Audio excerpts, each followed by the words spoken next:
রাজধানীর মুগদার মান্ডার আব্দুল গনি রোডের দুই বাড়ির ফাঁকা জায়গায় রোববার বিকেলে মরা পচা গন্ধ পায় এলাকাবাসী। খবর দেয়া হয় পুলিশকে। পলিথিনে মোড়ানো অবস্থায় অজ্ঞাত এক ব্যক্তির মরদেহের 7 টুকরোর সন্ধান মেলে। পাশের ময়লার স্তূপ থেকে উদ্ধার হয় মাথাও। মহিলারা গন্ধ পাইছে, গন্ধ পাওয়ার কারণে থানায় ফোন দিছে।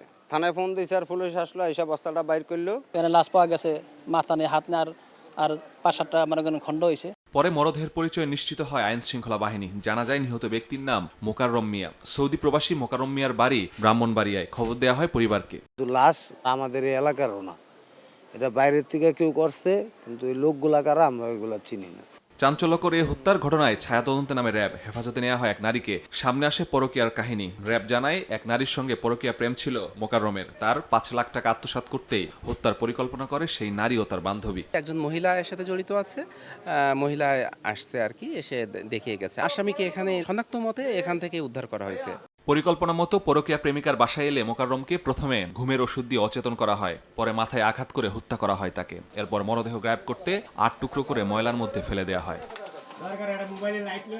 আইন শৃঙ্খলা বাহিনী জানিয়েছে, বান্ধবী আটক হলেও এখনো অধরা মোকাররমের প্রেমিকা। তাকে ধরতে চলছে অভিযান। মাসুদুর রহমান, সময় সংবাদ, ঢাকা।